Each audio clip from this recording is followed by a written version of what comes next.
When it comes to buying headphones, a lot of factors come into play, and while I'm not an audiophile, the AirPods Max shook the headphone market when they first came out a while back. 2 years on and a fair bit has changed, more so on the software end of things. Then when you factor in rumors of a Gen 2 coming out, a long-term review was long overdue.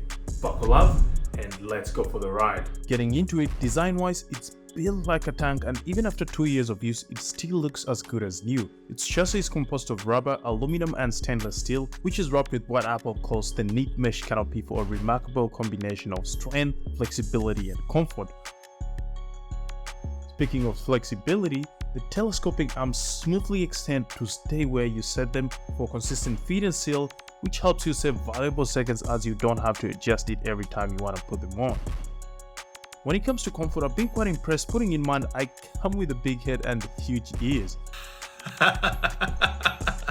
The mesh canopy perfectly rests on top of my head, and the ear cushions completely envelop my ears, and even after using them for hours on end, I haven't felt any pain or discomfort around my ears or head. One of the few downsides I'll touch on a little later in the video is they cost a pretty penny, and this would set you back 99 Australian dollars, which is roughly 68 American dollars, but I'm not surprised. If you're an Apple fanboy or gal, I'm sure by now you're familiar with the Apple tax. Alternatively, you could look for third-party earcasts, but those are usually hit and miss, which made me try another option. And this is the other option. So after using mine for a little over 2 years, they got quite dirty, and since I didn't want to spend $100 on a set of new ones, I decided to throw them in the wash. And lo and behold, they came out clean without any damage, but I wouldn't recommend you trying that. Moving along, another thing I was a bit surprised by at first, but it eventually grew on me, is the fact that there's no Apple logo, which in hindsight I feel would take away from the clean minimal aesthetic. The digital crown for volume control has been an absolute joy to use with its satisfying clicks, and you have the option of reversing the direction of the spin on your phone. The noise cancellation button has also been responsive, and for the haptic feedback enthusiasts out there, you wouldn't be disappointed by its struggle. Moving along, the Airpod Max has seen a few updates, more so on the software side, since its release, and in my opinion, it was perfect timing by Apple to release spatial audio with iOS 14 3 months before they launched the Airpod Max. For those who don't know what spatial audio is, it's Apple's answer to Dolby Atmos for headphones and Sony's 360 reality audio, which essentially creates a virtual 3D surround effect in a stereo pair of headphones. Since then, there have been several improvements, with iOS 16 introducing the LC3 Bluetooth codec, which refined the connection, battery life, audio quality, and tell you what, whilst watching movies or listening to music, you feel like you're at the center of everything.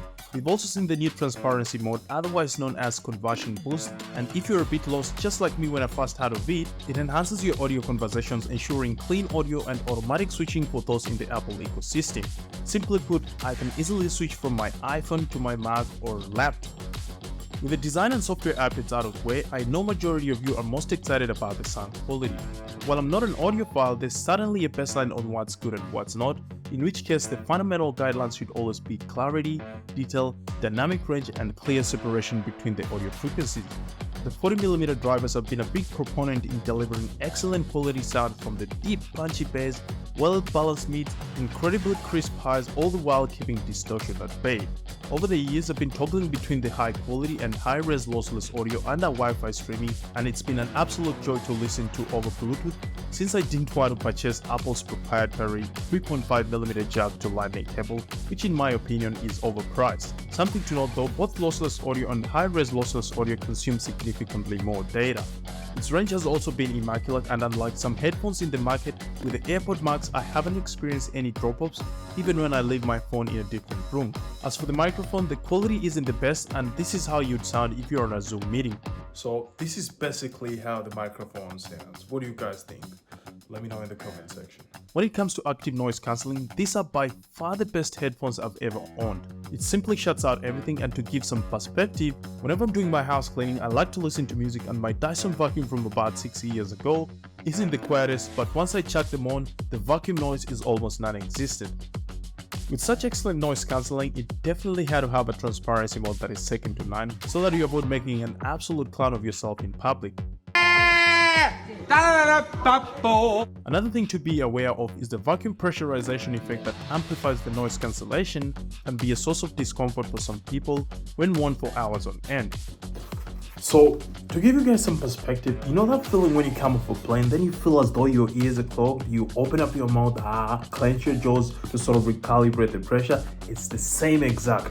But luckily for me, I only experienced that at the very beginning, but after 2 years, I've kind of gotten used to it, so it's not that big of an issue for me. Since we've mostly talked about the good stuff, we might as well talk about the cons. Starting on the build side of things, the fact that it's got no power button means it will stay on until it runs out of juice. The only lifeline to the battery drain is its ugly looking case, which at most only reduces the rate at which the battery drains, but in saying that, it's not anything significant as you still get anywhere between 16 to 20 hours of playback. Going back to the case, when I first saw it, that was one of the few occasions I questioned Apple design choices, and if you'd ask me, it's downright ugly. Not only does the cutout for the charging port not align, but the sheer fact it doesn't protect the most delicate part in the mesh canopy makes it not that useful. The good thing, you can completely save yourself the drama and get a carrying case that completely envelops your headphones whilst ensuring it's well protected.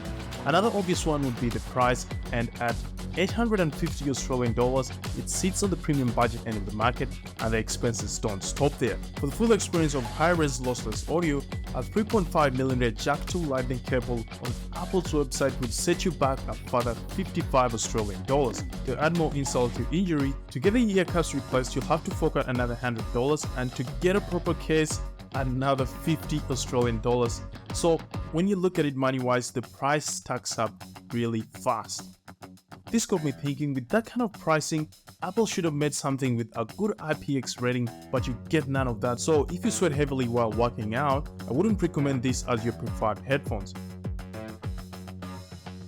As for the sound bleed, when you use it around 75% of the max volume or higher, people around you can hear what you're listening to. When it comes to compatibility with devices other than Apple's, it still works, but just be aware you'll be missing out on most of the smart features. Okay, enough of the dark clouds. The fact that the Airpod Max produces excellent quality sound, you can listen to all the high quality songs, get stock footage, sound effects, and all manner of video creation assets to suit your style to the T. Matter of fact, all the music and sound effects you've had in this video are from Atlas, and the beauty about it, you can refine your search to get exactly what you want. Case in point, when looking for a whoosh transition, you've all had that, right? I got a myriad of options and I further refined it to a low whoosh to get exactly what I wanted, and it doesn't stop there.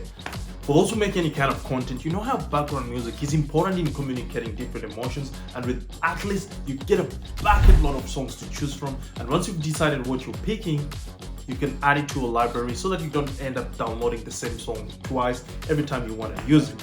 And in case you're wondering, they've got plans for every type of creator, whether you're using it for Instagram, TikTok, YouTube, or using it for commercial use, they've got plans for everyone.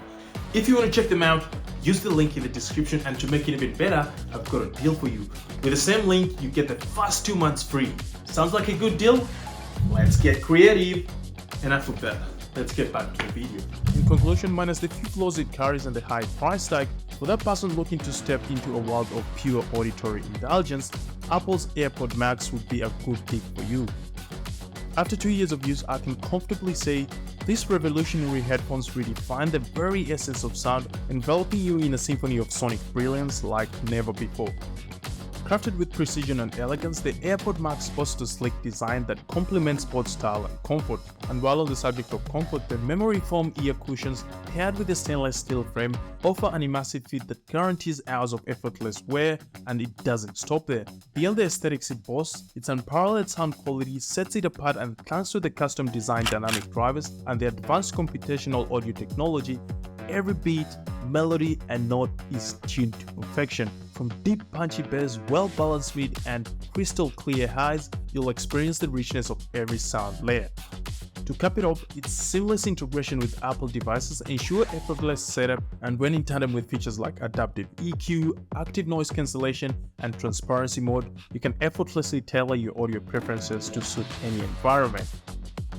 Well, that sums up my 2-year review of the Airpods Max, and if you got to this point of the video, leave a thumbs up in the comment section and don't forget to like, subscribe, share, and click the notification bell to get notified whenever I post a new video. To see another long-term review of another device in my Apple ecosystem, check out this video.